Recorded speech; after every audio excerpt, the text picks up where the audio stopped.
I'm starting off with my shift. Women of all social standings wore linen shifts. They both kept stays and the gown clean from body oils and sweat, as well as protecting the skin from chafing from the stay. They were heavily boned and rub the skin. So next are the stockings. Mine are knit silk, but wool was also commonly used. They could be almost any color and were often clocked, which is a design at the ankle, which could be embroidered or colored. So right there on the ankle. Mine are clocked, but you can't see them because they're the same color. And they were also, and to keep them up in pre-elastic days, they would be kept up with tied or buckled garters. Mine are just ribbons. And I like to tie them right above the knee, although below the knee works too. So here we are with stockings, garters, and my American Duchess pompadour shoes. So next are my stays. I made these from one of the Simplicity patterns by American Duchess. I think it was the Outlander undergarment style. And they are heavily boned with zip ties and bound in leather that I salvaged from an old pair of kid leather gloves that were stained and were beyond any other use. So here I am lacing them. This has been sped up because lacing is a very long and tiresome task.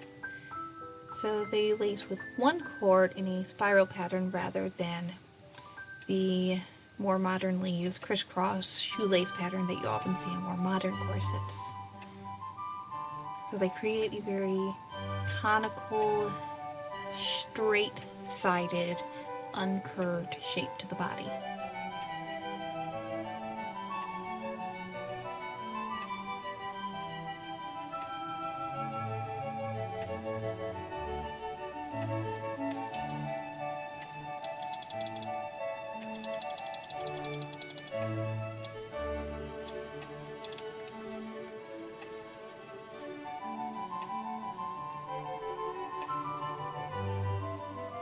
And now I'm just tying them off with a bow to one side, and then I will tuck the bow onto the inside of the stays.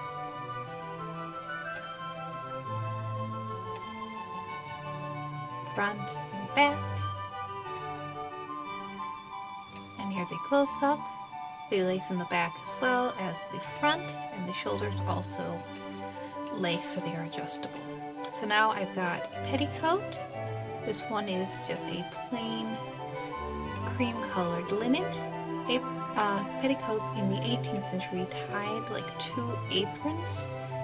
So here I'm tying the back half around the front, and then the front half ties over that and goes around the back like a little apron, like so. And then that leaves pockets, holes, where if you have pockets, you would wear them. They were like a little bag that tied around the waist. I have not gotten around to making myself a pair of pockets yet, but hopefully someday soon.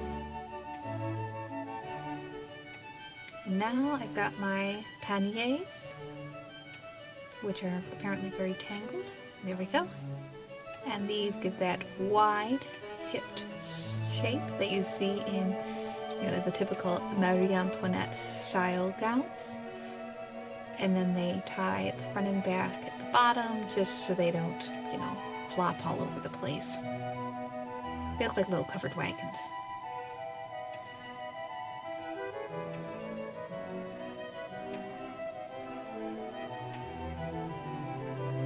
And there you have that. They also have slits in the top for accessing your pockets.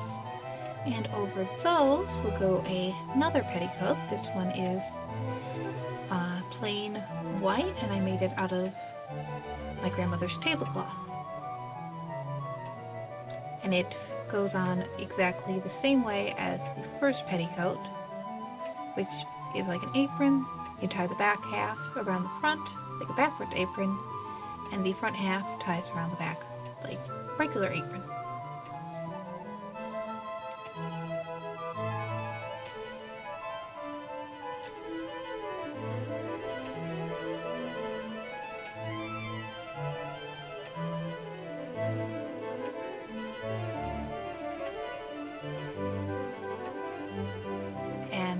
as well, it has slits for pockets.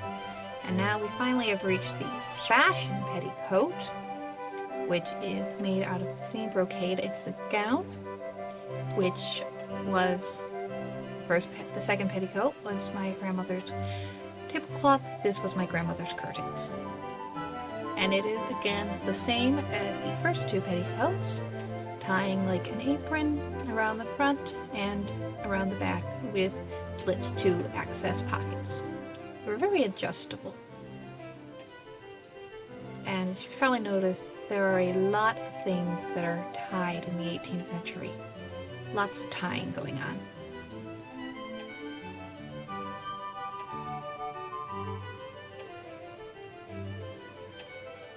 And there we finally have our final skirt layer on.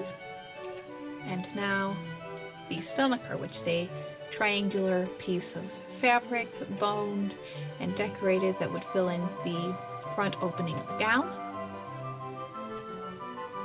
Mine is made out of the same fabric as the rest of the gown, my grandmother's curtains, trimmed with lace and beads for an old wedding gown.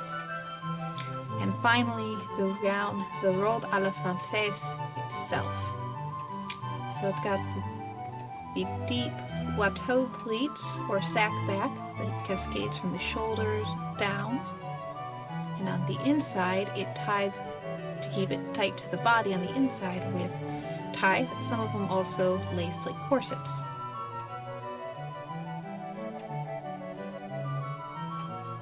So finally, we have that on. It also has slits for pockets on the sides of the skirts. And then it is pinned in place over the stomacher.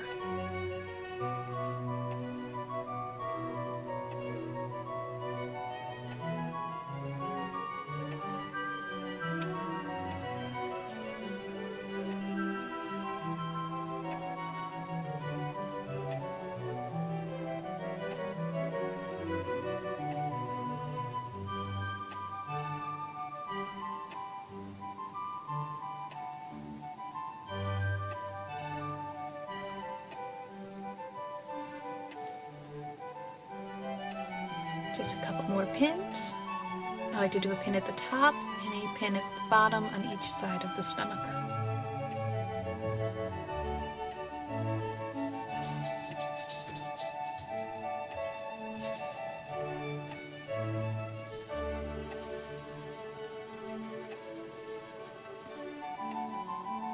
And now we are fully dressed in our 1760s outfit.